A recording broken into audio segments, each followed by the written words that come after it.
मुझे अल्लाह ताला के ऐसे नाम मिले हैं कि मैं जिसके दिल में चाहूं अपने लिए मोहब्बत पैदा कर लूं। किसी बंजर जमीन पर पढ़कर फूंक दूं तो जमीन जरखेज हो जाए,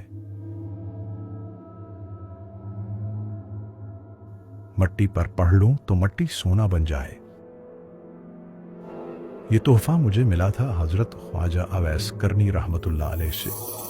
सदियों से मैं किसी ऐसे शख्स की तलाश में हूं जिसे मैं ये अमानत दे सकूं।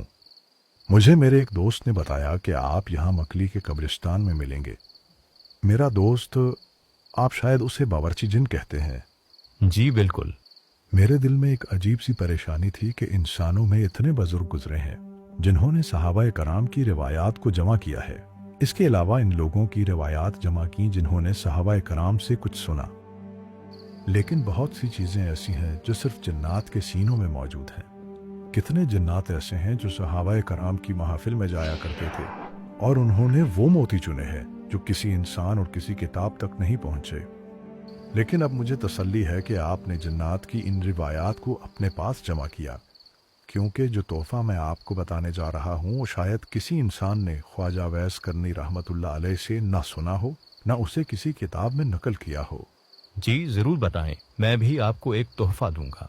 मेरे पास एक ऐसा अनोखा अमल है जो मुझे एक जिन ने बताया था। वो जिन क्या था, बस राजों का एक जहान था। मेरी सारी जिंदगी जिन्नात के साथ गुजरी है, लेकिन जो कायनात के राज मुझे उन्होंने बताए और जो मुझे उस पर हैरत हुई, कई दिनों तक मैं उसके ख्याल से बाहर ना आ सका। उन्होंने मुझे 3 ऐसे तोहफे दिए जो मुझे इस दुनिया में शायद हर चीज से ज्यादा अजीज हैं।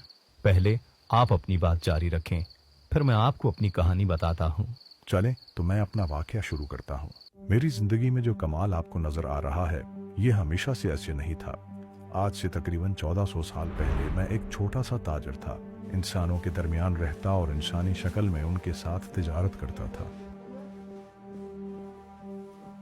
मैं मक्का से खजूरें खरीद कर मुख्तलिफ शहरों में बेचकर अपना गुजर बसर करता था।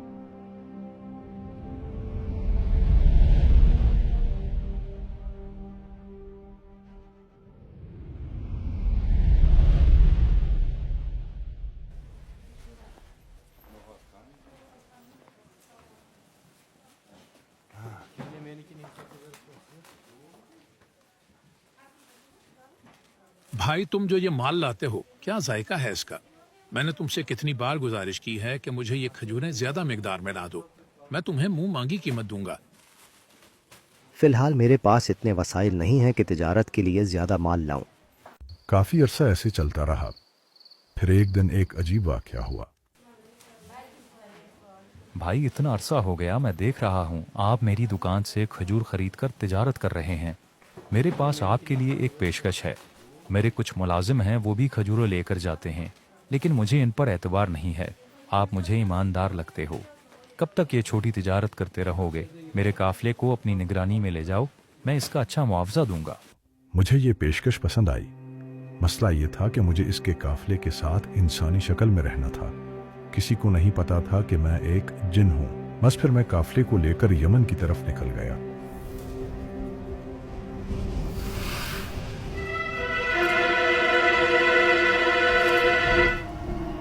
उस्ताद, ये काफिला काफी भरा हुआ नजर आ रहा है। आपकी इजाजत हो तो धावा बोल दें। नहीं छोटे, ये लोग अभी खजूरों से लदे हुए हैं। इनके पास माल नहीं होगा। इन्हें वापस आने दो, फिर इन पर हमला करते हैं।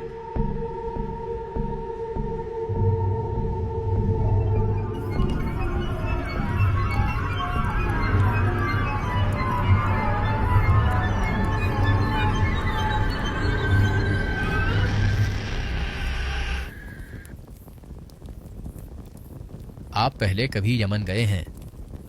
हाँ, कई बार गया हूँ। तो आपने ख्वाजा अवैस करनी से तो मुलाकात की होगी। नहीं, वो कौन है?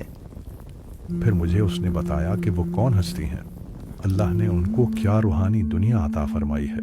अगर तुम्हारी जिंदगी में कभी कोई मसला आए तो उनसे रहनुमाई लेना, जरूर आपकी मदद करेंगे। खैर, हम सफर करते करते यमन पहुंच गए। वाह भाई वाह, ये हुई ना बात। आज तो तुमने खुश कर दिया। मुझे ऐसी खजूरें कहीं नहीं मिलती। मैं तुम्हें इसकी दुगनी रकम अदा करूंगा। बस तुम जब भी खजूर लाओ तो मुझे ही बेचना। یہ میرے پاس 3 خچر ہیں، ان پر ابھی جتنے درہم ہیں یہ تم لے جاؤ ان خچروں سمیت۔ بہت شکریہ جناب۔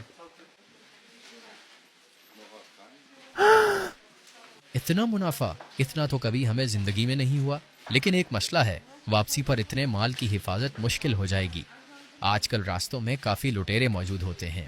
ہاں بات تو صحیح ہے، لٹیروں کا خطرہ تو ہوگا۔ آپ لوگ آرام کریں، میں اس کا کوئی حل ڈھونڈتا ہوں۔ میں اگر اکیلا ہوتا تو وہاں سے اڑ کر آ جاتا، لیکن سارے قافلے کو ساتھ لانا تھا۔ تب میں نے سوچا میں جا کر خواجہ اویس کرنی رحمت اللہ علیہ سے ملتا ہوں، ان سے اس مسئلے کے حوالے سے رہنمائی لیتا ہوں۔ تو میں ڈھونڈتا ڈھونڈتا ان کے گھر پہنچا اور انہیں اپنا سارا معاملہ بتایا۔ یہ تو کوئی مسئلہ ہی نہیں۔ کچھ عرصہ پہلے یہاں حضرت عمر اور حضرت علی تشریف لائے تھے۔ انہوں نے مجھے ایک تحفہ دیا تھا، وہ تحفہ میں تمہیں دیتا ہوں۔ وہ اللہ کے 2 نام ہیں، جو بندہ انہیں پڑھے گا وہ ہر دشمن کے شر سے محفوظ رہے گا۔ کوئی بھوکا اگر پڑھے تو اللہ اس کے لیے رزق کا نظام بنا دے، کوئی بھٹکا ہوا پڑھے تو اللہ اسے منزل تک پہنچا دے، کوئی بے گھر پڑھے تو اللہ اسے گھر دے دے، کوئی حالات سے تھکا ہارا پڑھے تو اللہ اسے راحت دے دے، کوئی زندگی کا ساتھی چاہے تو اللہ اسے ساتھی دے دے۔ یہی نام عیش ہے جن کی وجہ سے ان بکریوں کے دل میں سے اس بھیڑیے کا خوف ختم ہو گیا ہے، اور اس بھیڑیے کے دل میں ان بکریوں پر حملہ کرنے کی چاہت ختم ہو گئی ہے۔ تم یہی نام 40 بار ایک کاغذ پر لکھ کر ہر تھیلے میں ڈال دو اور پورے راستے یہ نام پڑھتے ہوئے جاؤ، انشاءاللہ تم محفوظ رہو گے۔ پھر میں خواجہ اویس کرنی رحمت اللہ علیہ سے اجازت لے کر وہاں سے واپسی کے سفر پر روانہ ہوا۔ چلتے چلتے ہم نے راستے میں ایک نخلستان میں پڑاؤ ڈالا۔ ہم لوگ ویسے ہی پریشان ہو رہے تھے کہ کوئی لوٹ نہ لے۔ ابھی تک تو کچھ نہیں ہوا۔ ہمیں ابھی بھی محتاط رہنا پڑے گا، ہم پر کبھی بھی حملہ ہو سکتا ہے۔ میں آپ سب کو اللہ کے 2 نام بتاتا ہوں، وہ پڑھتے رہو، انشاءاللہ ہم حفاظت میں رہیں گے۔ جی بھائی ضرور بتاؤ۔ میں نے انہیں بھی یہ نام بتائے، لیکن سب نے قدردانی سے نہ لیا۔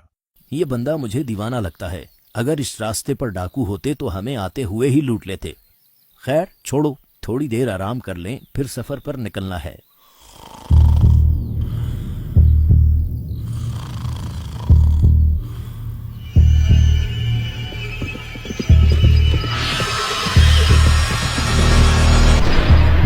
حملہ، کوئی بچ کر جانے نہ پائے۔ وہیں قزاقوں نے حملہ کر دیا۔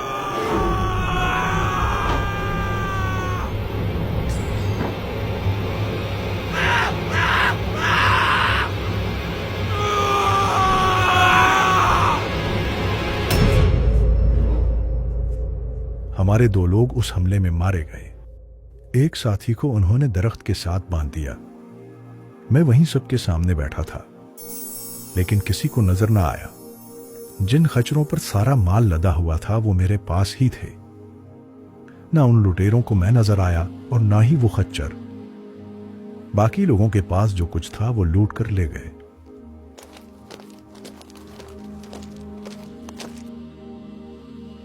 جب وہ لٹیرے وہاں سے چلے گئے تو ہم نے ان کو دفن کیا اور واپس مکہ پہنچائے۔